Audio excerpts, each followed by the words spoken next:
I have Tom Grossman with me from Western Michigan University, and we're going to have a little chat. He's got a real good story about snow we're going to start off with. So thanks for coming in Oh, to you're see welcome. me, Tom. Absolutely. We were talking about this just before we turned the cameras on. So tell me what you were just saying about the first time. Oh, yeah. Was it the first time you came? Yeah, I started work here on January 4, 1999. And brand new, relocating from Northeast Ohio. Showed up for work, 8 o'clock in the morning, 7:30 in the morning, can't remember exactly what time, and I was the only one there. The only one there. And driving myself up a couple nights before through the ice storm, through the snowstorm, I thought this is what Michigan is about to some extent. And little did I know that the university had experienced so much snow, so much ice storm that they had closed. But I wasn't aware of their closing procedure, so I reported to work anyways. And you were the only one here, and that was at Kalamazoo still, right? No, that was here at Battle Creek. Well, I think we moved up in '97, and yeah, I started with the team about 2 years later. And I think about a couple hours after I was there, finally the dean showed up and greeted me and said I could go home. That was a good first day. That was a good first day. So you moved up in '99 from, where would you come from? Before I was at Western, I was with Kent State University. Kent State. That's in Ohio. It is, yes. Town? It's in Kent, Ohio, northeastern Ohio. If you were to take a straight line between Cleveland and Akron, it's a little bit, really to the northeast of Akron, Ohio. And how did you get into aviation? What prompted you to get into aviation, or how soon did you? I think the idea came to me probably when I was a young teenager, or preteen actually, and it was just the idea of flying an airplane just fascinated me. I'm not the typical student that lived underneath the approach corridor of a busy airport or anything else like that, but going out and looking at the local airport and seeing the general aviation aircraft, it just was fascinating. And senior year in high school, trying to figure out where I'm going, what I'm doing for the rest of my life, wasn't quite sure. And matter of fact, I think my first choice was following in my father's footsteps of being an engineer. And went to Case Western Reserve University for a week program during the summertime to see what engineering is all about, and promptly decided that engineering was not what I wanted to do.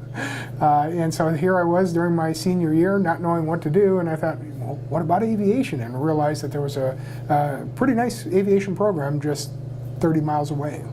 So headed down to Kent and was a student there, and eventually worked my way up as an instructor, assistant chief, chief instructor, program manager. About '84 is when I got married. Things were not looking up in aviation. And actually I applied to the FAA for an air traffic controller's position. In '84? In '84, because they were still behind the power curve with respect to hiring controllers after President Reagan decided to can them all. And so I was offered a position with air traffic control, but at the same time I thought that's not what I want to do. Not in my heart. In my heart, I want to fly. I want to teach.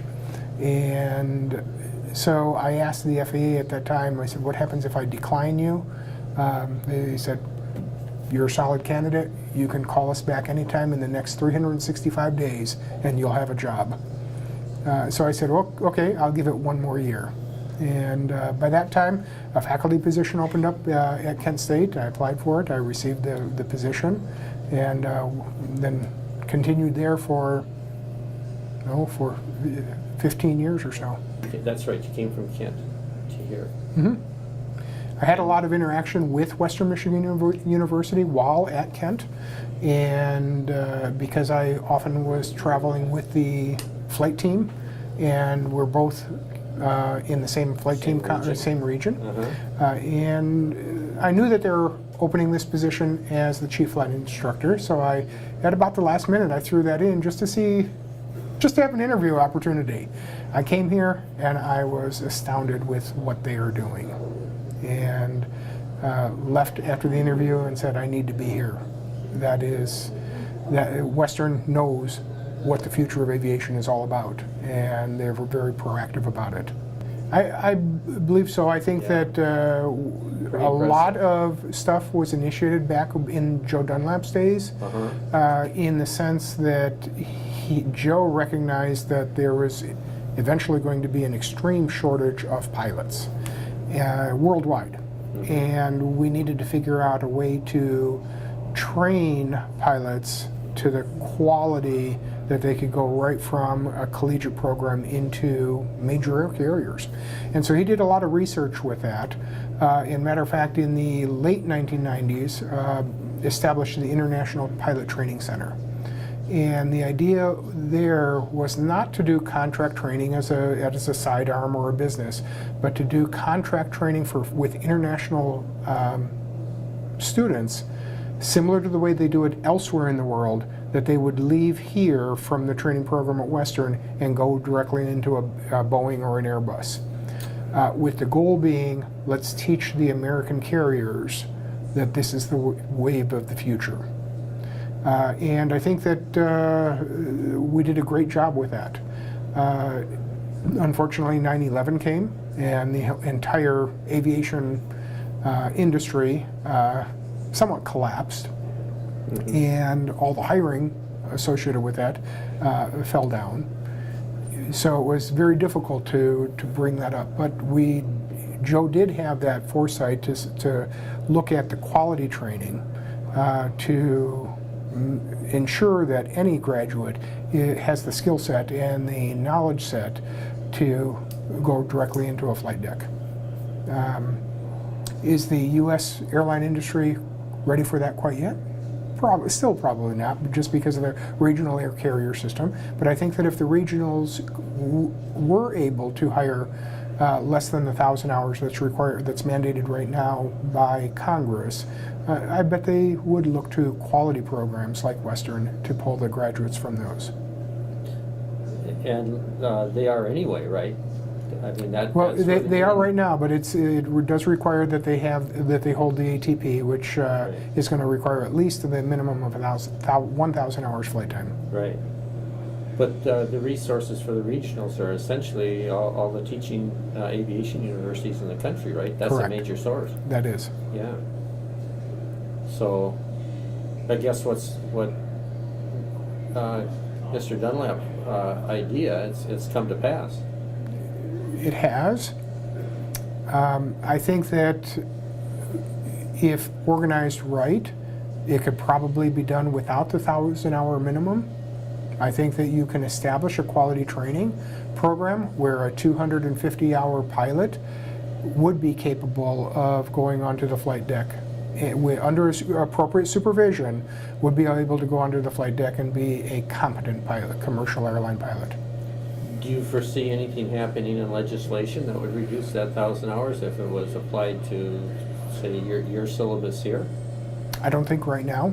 I do think that legislation may come around from a business standpoint.